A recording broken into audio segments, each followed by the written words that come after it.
Hello, welcome to part 2 of the Dentronics DS-1 assembly videos for the DS-1 kits, also known as the DS-1K. Starting off with the case build, which includes putting in the motor. Some basic tools you'll need and supplies are, one, a bit of super glue, optional pair pliers, just got a little crusty pair sitting here. Main one you need is a 2mm hex bit. You could technically use an Allen key, but assembling it kind of sucks with an Allen key, so keep that in mind. I would highly recommend just buying one of these like cheap little kits with like a bunch of small size bits. You'll need them eventually, trust me. But 2mm hex bit. And this is also optional, but a hobby or X-Acto knife. You could even use a pocket knife. I just like these because they're super sharp and easy to cut the plastic in case you end up with like a little plastic burr or something. Just due to the nature of the 3D print, sometimes stuff can slip through. And I try to catch anything egregious and put it in the reject bin, but in case something small makes it through, that's kind of impeding, like a bearing placement or something, you can cut it out with the X-Acto. Or alternatively, you can use a file. Just be careful with it. All right. So to start off, just to kind of give us a base to work from, you can actually take your board from the first video and stick it on to here. All the holes should line up just about perfect. So what you want to do is take one of your smaller 6mm screws. You take 4 of them. Should be 6. 4 are used to mount this to the bottom, and 2 are used to mount the motor to the motor pegs. Alright, all you gotta do is line them up. Start with 1. You're going to be threading these into the plastic, so they will have a bit of resistance the first time, but if you ever take it out and screw it back in, any subsequent screw ins should be a lot easier. So you don't have to be super gentle with it because you're basically cutting new threads with these. Don't tighten them all the way. Leave a little bit of slack in each one until you got all of them put in.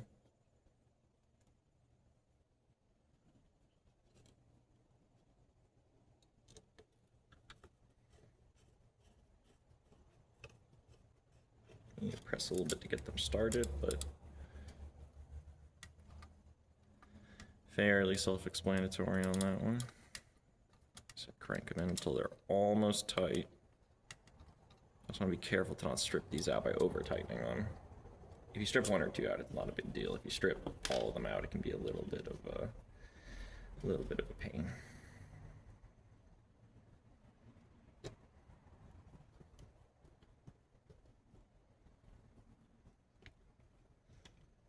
To show better on the camera.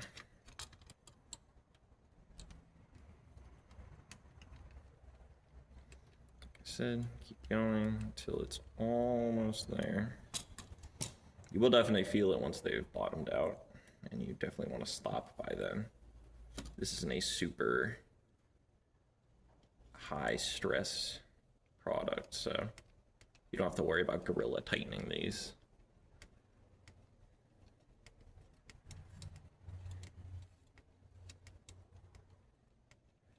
Alright, once you got all 4 of them in, you can go ahead and start tightening them up till they are nice. Yeah, you'll pretty much feel it stop once you got them tight. You can also feel for any play, if you got any play in there.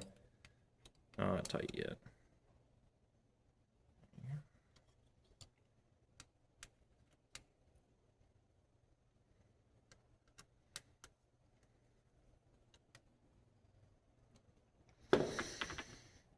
There you go. This is basically symmetrical, so it doesn't really matter which way you actually orient this top to bottom. Whichever way you put is just where you're going to put the walls on the actual case. All right. Next, can kind of set us up for the future and make sure everything is fitting and looking good. You can take your 4 long case screws. I think these are 35 or 40 millimeters. And to make assembly easier for the future, you can actually slide them through the bottom here. You're not going to keep them as orientation, but if you do this, it'll kind of let you line and mock up everything a lot easier. And then make the final assembly. Also goes in. All right. What you can do, there's a couple options you can take right at this point. For now, this back port obviously needs to line up in the back, 2 holes with 2 buttons, and the power port. So what you can do is you can take your case wall sides. Sometimes these have enough friction with each other, you can kind of pop them into place. And then line everything up that way. If not, you can throw the pegs or your case corners onto those screws. Sometimes you gotta give them a little bit of force to pop into place. If there's like a burr or something preventing it, you can take your X-Acto knife here and cut the burrs off to make sure everything fits. Okay, so here, you kind of see where I'll just start lining everything up. Make sure stuff fits. You may have to kind of pull the case corners out a little bit. Well, you can kind of bend it back. It's flexible plastic, so you don't have to worry too much about it.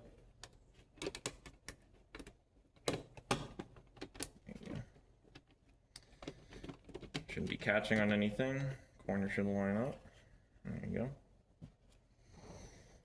You can now slide in your walls. It's kind of your choice whether you kind of want that matte 3D printer bed finish or just like the kind of cross-hatch line pattern it does on the top of them. I usually just stick with the cross-hatch pattern. Stick them in place.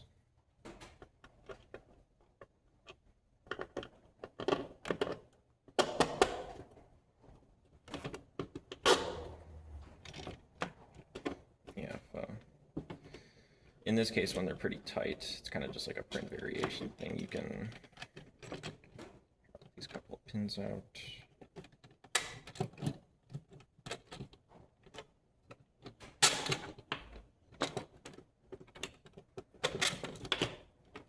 Pop the wall out. Kind of just pop everything into place outside. It kind of depends whether they're fairly tight or whether they are a bit on the loose side. Doesn't matter either way. You see in this case, I think we have a couple of burrs on the bottom of this one. So very carefully take your X-Acto knife and just cut them out, make the wall go in easier.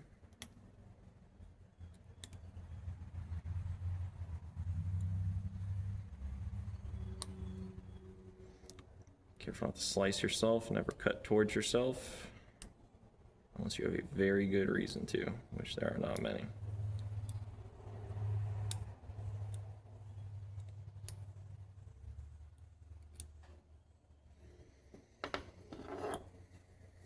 These are also bidirectional, doesn't matter which way it goes up, which way it goes down. There you go. Pop that in place. Same with the other wall. Just pops in, no big deal. Last corner.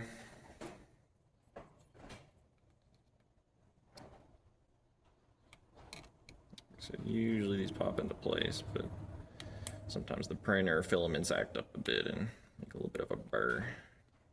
There we go, 4 corners. Finally, you can stick on the nameplate. Make sure to actually, almost got me there. Make sure to line it up, obviously, port towards the bottom. Put the logo the correct way. It should look silly. Slide it into place. Final corner, pop it in. There we go. Set Sometimes they're a little bit on the looser side. Just kind of depends on the filament and how the 3D printers are feeling that day. That you may have to like use the pegs a bit more to kind of hold everything together. So actually in this case I'll remove the pegs because these wall plates stay in on their own pretty good. Otherwise you could keep these in to kind of keep everything held together while you do final assembly, and then pop them out the bottom and stick them in the top once we are to that point. Like I said, line it all up.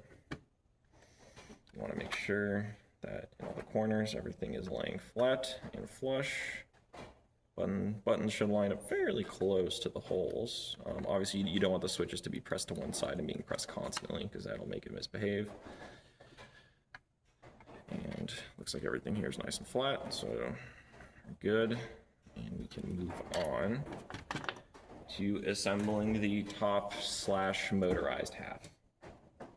All right. To start off with, just to make everything easier in the future, you will have these 2 clamshell halves that you are going to be sticking these bearings into.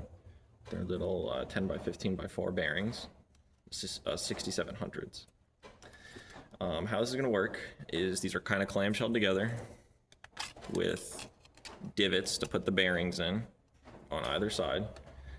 To start off, just to make sure you don't have to sit here and wait too long, this is where your super glue is going to come into play. You will end up with 2 little motor pegs. They look like this. It's like a little cylinder with like a little nub on top, and they're hollow. You're going to take these, and you will take the bottom half of the clamshell, and you can identify it because there's no tapered hole. There's no taper in the corners for the holes, and you also have a couple extra holes in the bottom one here to stick the motor into to get everything lined up. And what you're going to do is you're going to go to the kind of rough bottom side that don't have the divots on that side. And what you're going to do is you're going to take your super glue, pop it open. Maybe 2 of these. You got 2 of these little pegs. Now you gotta be very careful and kind of quick with this. Try not to get super glue on your fingers, but you're gonna want to basically glue the pegs into these 2 medium-sized holes in here. For most that use the 28 BYJ48 motors, you'll end up with a little diagonal arrangement here around that bigger center hole. Obviously in the center hole, it'll be like super loose. Don't put it in that one. It's not supposed to go there. In these side holes, they should fit a little bit tighter. They shouldn't be super tight. I'm trying to show that better on camera. You'll end up with a diagonal arrangement here of 1 peg here and the other peg there. Now those you're going to want to glue into place. Fairly important you do that. Sometimes they can kind of stick in on their own. But if you do it mechanically like that, they can also pop out on occasion because the motor is under a little bit of tension. All right, so all you're gonna do is be very careful. You don't need a ton here. Very gently squeeze out a little dab onto that upper smaller part. Just have to like get it nicely coated. And then go ahead and stick it down flat and press down on it for about like 15 seconds to make sure everything starts setting up properly. You can also follow super glue instructions if you're using something a little bit different. All right, this should be good. You don't want to put too much force on them early on. So do the same with the second one. Very gently just kind of fill up that smaller part with like a nice bead of glue. Go ahead, pop it down, keep it held for about 15 seconds to make sure it starts setting. And then we'll be able to kind of start working around these. Like I said, just be careful, try not to glue your fingers to it. All right. After that, you're good. Cap your glue. That's the only gluing you need to do on this thing. Alright, so now you should have your 2 pegs in these 2 diagonal holes here and here around this larger center hole for the motor. Now what we can do, like I said, careful to not hit these. You start taking your bearings and popping them into these slots. I've done some design changes, so they shouldn't fit too tightly now. It should ease assembly quite a bit. So just kind of pop them in gently. If they don't seat down all the way, you should have about half the bearing kind of sticking up from either plate. If they don't stick down all the way, there may be a little plastic burring here, in which case take your knife and cut it out.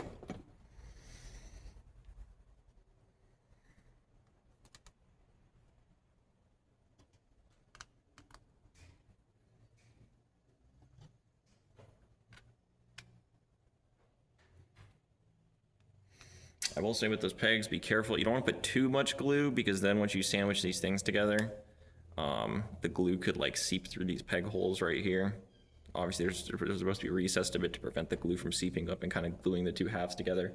Mostly just to keep this thing repairable in case like something happens, like you crack one of the top or bottom plates. You don't need a whole new set and try and rip bearings out of a glued together plate. You could just unscrew everything and fix it.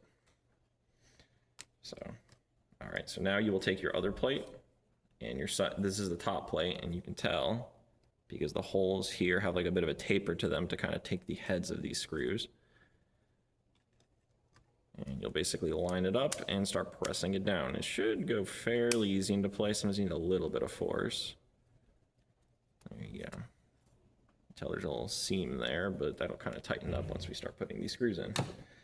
All right, so now you'll take your longer 8mm hex head screws. There should be 9 of them for the 9 holes that line up in here.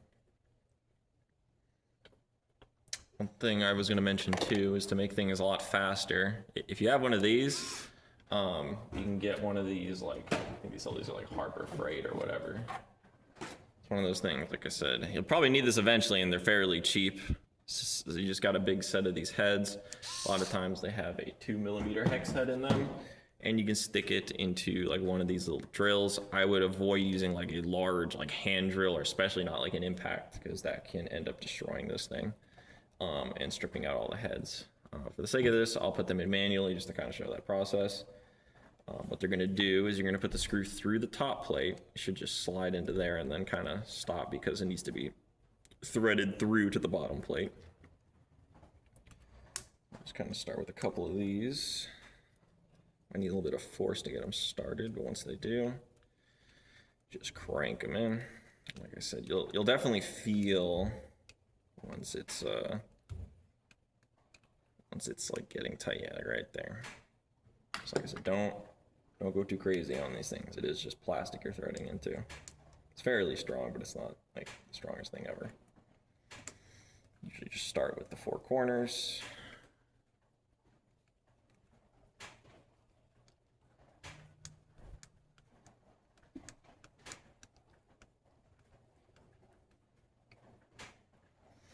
You kind of see that seam start tightening up as we get all these screws in. These technically aren't strictly necessary, but I put them in there just to kind of make it a bit more of a robust design, to make sure nothing moves or shifts, or if you kind of drop it, bearings don't shift out of place or pop out.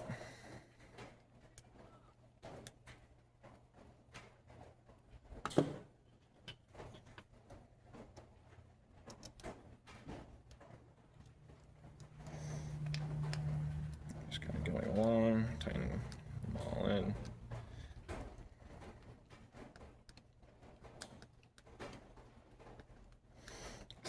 So if you do strip 1 or 2 of these out, not the biggest deal in the world. They're technically not like the most critical things, but you probably want to have at least a few in here just to kind of keep everything together a bit better. But as long as you're fairly gentle, you shouldn't have any issues.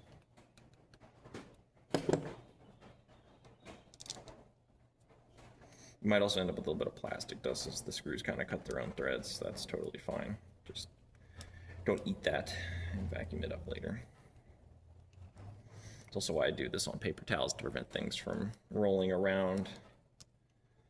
And also just to make cleanup a bit easier.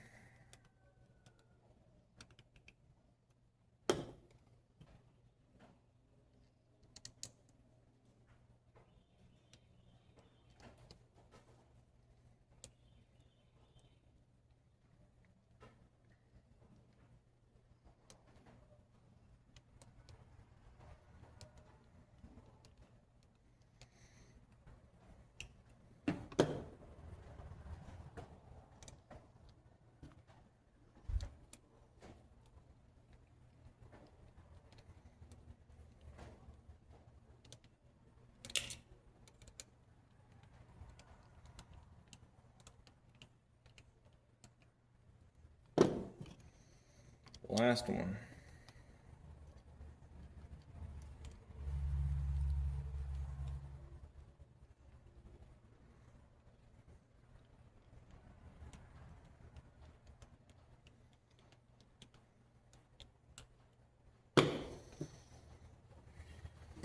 Alrighty, these are probably dry enough to work on, but for the time being,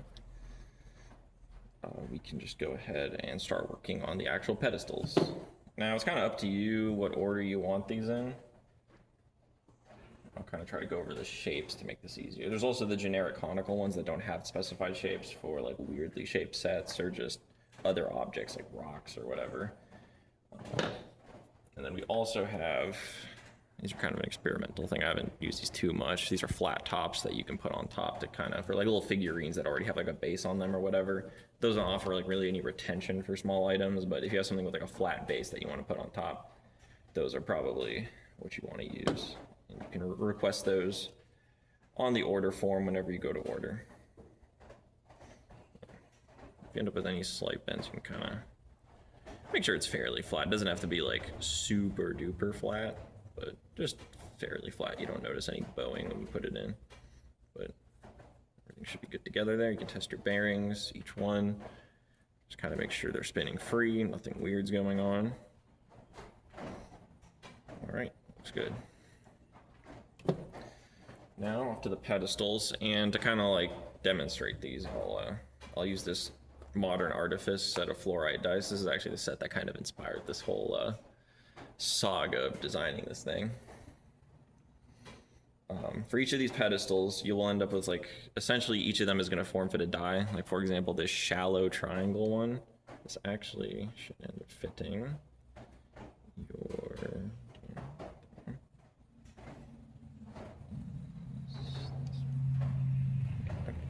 So you'll end up with like this shallow heptagon that ends up with a perfect spot to hold a D20. It should kind of fall into place and stand up, point up perfectly. So you can just kind of test them one by one to make sure that they're going to fit your dice. Obviously the conical ones, order does not matter. Same with the flat tops. You can mix and match them if you've requested one of those. So you're going to be putting these kind of wherever you want. So let's see, that's the D20. The other less shallow ones should end up your D10 holders. You'll end up with a few triangular ones. One of them should fit the D6, this one.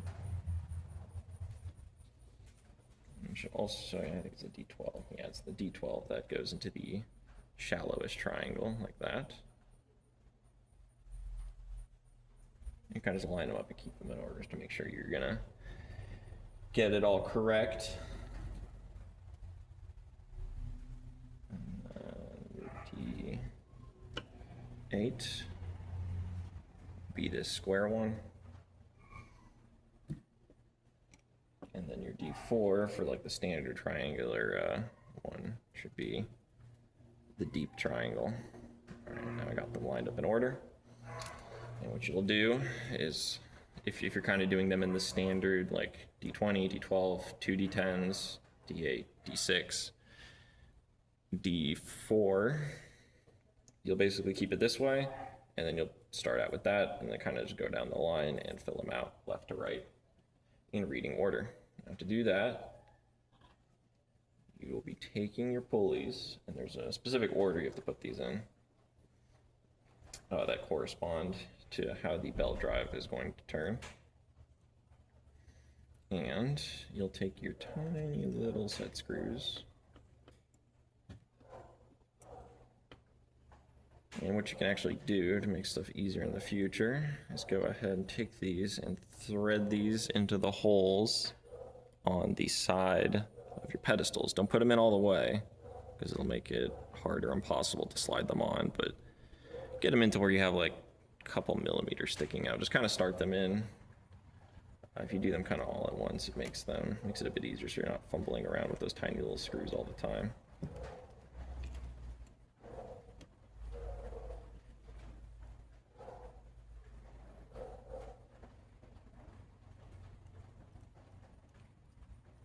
Should just thread in, should not be loose.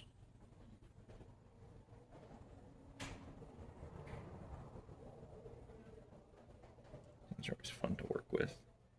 So I put them in the small parts bag. Very easy to lose those, so be careful. That's also why I recommend putting a towel or paper towel on your workspace to prevent them from rolling.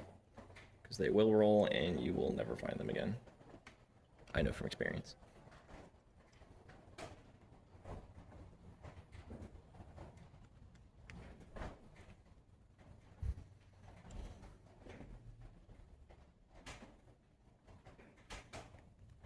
Alright. Got all the set screws in and started. Alright, so you will end up in these corners here essentially. You'll end up putting these small pulleys sticking up and through. So here, here, here, here, small pulleys. Then the 3 in the middle, big pulleys. This is important. Do not mess it up. So all you're gonna do is you'll basically stick it through bottom side. Now, since this is the top left, take the D20. It should just gently pop on and slide on. Now, what you'll have to do is you'll kind of slide it in place, and you shouldn't feel any big resistance when you rotate it. You'll kind of hold them together and kind of pinch them. And now with your set screw in place, you'll very gently start tightening that until you feel more resistance. And once you got it tight, you shouldn't be able to pull them apart easily. Obviously, you don't have to try and rip it apart with all your strength, but just give it a nice little tug. Make sure there's not a lot of side play. A tiny bit's acceptable. But you want to make sure that it can rotate fairly freely. You're not feeling any resistance. And you also want to make sure that you didn't over tighten that set screw. You kind of want to look through the bore and make sure you're not denting the side of that barrel, because it can eventually crack it if you over tighten them. Like I said, you don't have to do it super tight. All right, so now we'll start with the big ones. One here. This will be our D12 holder. So pinch it. They'll usually kind of stay in place on their own, but if they don't, it's fine. Kind of give them a little bit of rotation. Make sure there's no resistance. And then tighten it up a bit.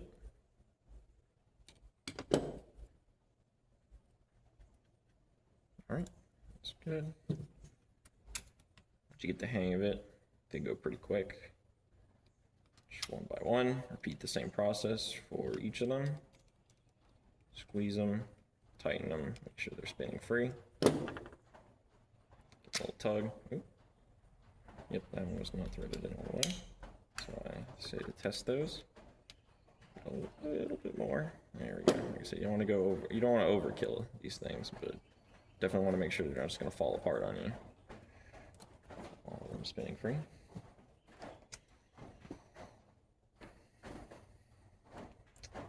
Keep in mind, here's the pattern so far. Small pulley, small pulley along the top. That will stay the same across all of them, no matter what pedestals you have. Slide them in. Pinch them.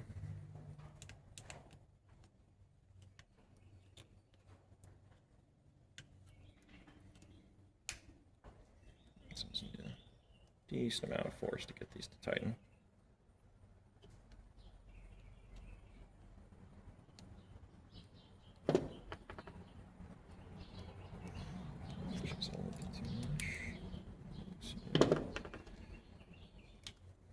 Sometimes you can hear them give them a little pop, just getting caught on each other a little. Also, your X-Acto knife can come in handy if there's a bit of a burr stopping them from seating all the way. So, like I said, a little bit of play is okay. You just want to make sure these things aren't super loose and like dragging on the sides of the case.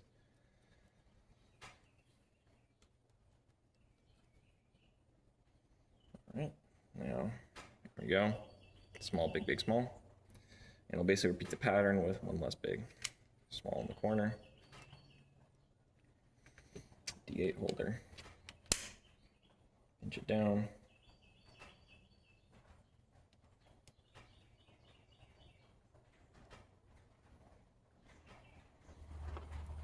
tighten it.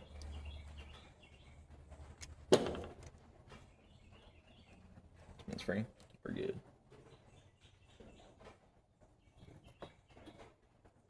Big one in the middle. D6 for us.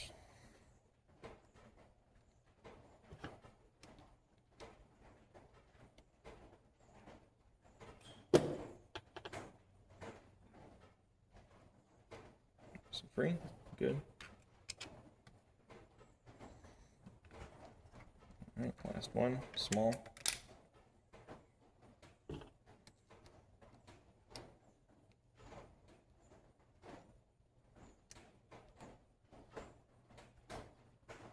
All right, you have them all spinning fairly free. There's the pattern from the bottom. 2 motor pegs, small, small, big, big, big, small, small. In that order. All right, moment of truth.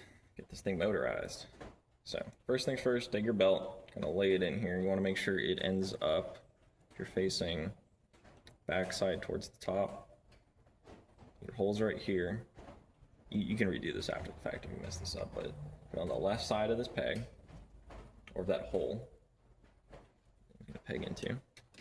Now you're gonna take this little motor pulley. It has a specific orientation for how it's supposed to go. You should see like a wider hole on one side, like here. That looks a little bit more rounded, but then it goes into a rectangular shaft.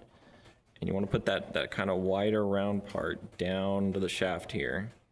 You're gonna want to press it pretty much all the way down. Don't be too aggressive with it, but it should just pop through here, and it should just sit with just the tiniest little gap here with a little bit of motor shaft play.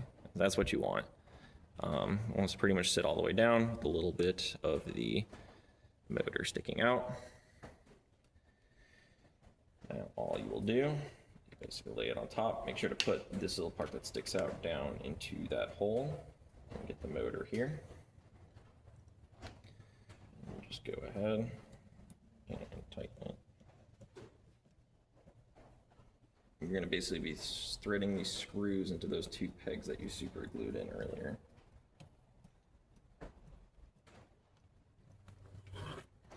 Take a bit of force to get them started.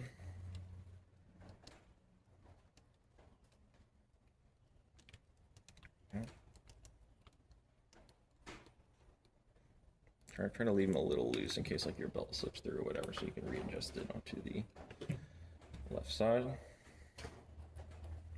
That one nice and started. And line the other motor tab up here onto the other peg.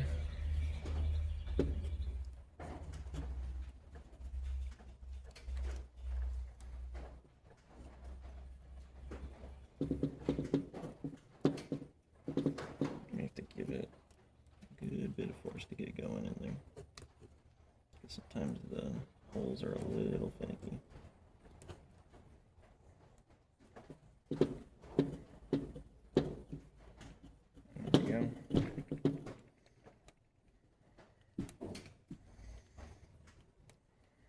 And before you get them all the way tight, you kind of want to just make sure your motor is free, it's not catching on anything too crazy. And kind of hold it in place. Try to keep those pegs like fairly centered. They don't have to be perfect. There's a good amount of leeway here. But tighten them up.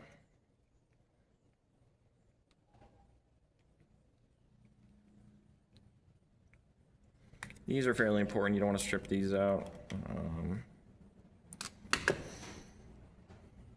All right, so now with your belt through, it should already be on the left side of that pulley. If not, you'll have to take one of the screws out and slip it onto the left side. You're basically going to be stretching it across all these pulleys around the outer perimeter, like so. Boom. There you go. It's running from the motor pulley out along the perimeter, hitting the top and bottom edges of the big ones and going around the corners on the small ones. And they should all be sitting nicely in their little groove. And that should be just about everything you need for the top plate, so we are almost ready for final assembly. For one of the last steps, you'll take your little feet, and you can tell these are the feet because they have a flat bottom, and they have a little hex with a hole through the middle. And these are to hold your little nuts for your case feet. They kind of clamshell everything together. This is where the pliers may come into handy. Sometimes you can actually just press these in by hand. I'll give it a go here. All you want to do is just kind of line them up into that hex hole. And then once you think you got it lined up, just try and press it into place. It can be a little finicky, which is why usually it's sometimes better just to go ahead and just use the pliers and pop them in. So just go ahead and gently press it into place, and it should just pop in without too much force. You don't want to crush this thing, but yeah, you end up with an embedded little hex nut in the plastic.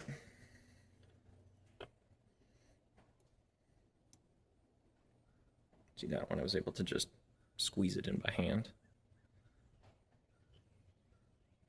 If one of these ends up too loose to where the nut will not stay in, you'll want to take a very, very tiny dab of super glue and basically like kind of put it into that inner ridge where these hex nuts sit into. Be very careful with that, and you don't want to screw it on while the glue is like still wet, and you definitely don't want to try to get any on the threads because it'll make it very hard to thread your case foot on to hold it together. So just keep that in mind if you're going to do that. In place. So probably one of these needed pliers, and this one goes in by hand. Easy peasy. All right, for final assembly, this can get a little tricky, but generally all you gotta do is, this has a fairly long wire. I'm sorry, I wish I could get one with a shorter wire, but I couldn't. I guess I couldn't find any selling them in bulk. You want to put this in here, and it'll line up here. What you're gonna want to do is take it, and you're gonna want to like fold this wire down, bring it around. Try not to like wrap it around any of the LEDs too hard. And then you're gonna want to basically kind of pop out, like bend out the back bit of the case a bit, and slip the wire under the two buttons, like under the two button pegs that are sticking all the way out. It can be a little tricky sometimes, but there you go. Should be nice and easy. Don't bend it too hard or else you could risk snapping it, but it's a fairly thin piece, so it should be somewhat pliable. All right, and now with your wire routed that way, flat, down and around. You just want to make sure it's not rubbing up against the drive pulleys. You got a pretty good amount of room, and that should be good. Finally, kind of wrap them around the motor this way so they're a bit out of the way. Now you should be good to do the final part, which you're going to be very careful with this as to not start bending your LEDs up, but you're going to want to slip them. Start slipping the LEDs, usually one side at a time, up into the holes of your pulleys. Just like that. Boom. So like I said, be very gentle, keep it slow, don't be afraid to reset if you're feeling a little iffy on it. Now, just about ready to use your dentronics DS-1. Stick the top screws through. Assuming you did everything right, got nice little chamfered holes for them to go into.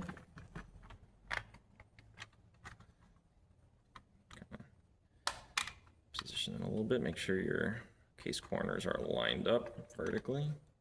Should stick through without too much of an issue. And with the little bit of the screw sticking through, you'll take your case feet with the nut and thread them on onto each corner. Don't have to go super tight on these, just enough to keep it nice and firm.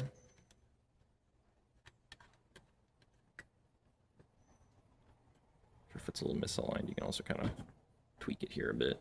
Like I said, you don't need a ton of force, just a little. There you go. One side complete.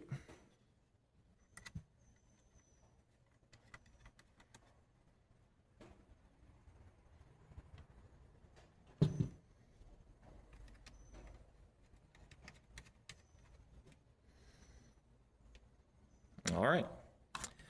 And if you did everything correctly, you go ahead, plug it in. You can also test this top part before you clamshell everything together. Otherwise, you'll just have to take the feet off and try again if you did something wrong.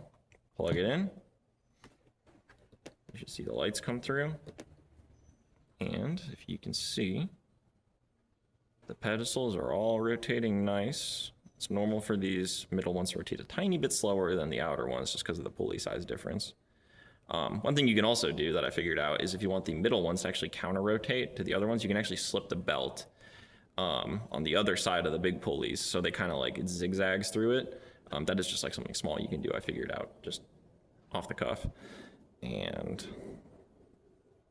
now that they're all rotating like that, you can take your dice set and start using your display stand or whatever small objects you want to put onto here.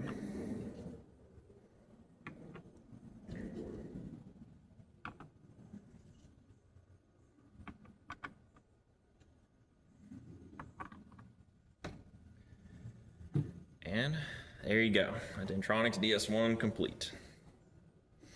You can go through, test all your different lighting modes. If you click the other one, the motor speed should change and eventually turn off and then cycle back again.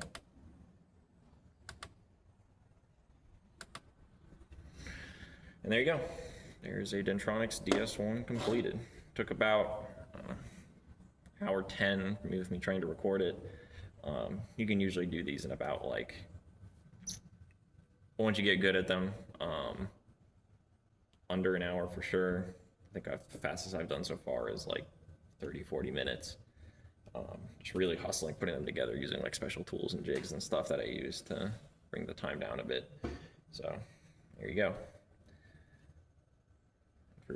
For like the kind of small user guide that just details each lighting mode, that will be in another video. And I hope you enjoy this. Quite a bit of time has gone into designing something that's simple enough for most people to put together and good enough to sell. So hopefully I'll be designing more stuff under Dentronics, my company. And if you're interested in one of these, check us out at www.dentronics.net. And thank you very much. And I hope you're happy with it. See ya.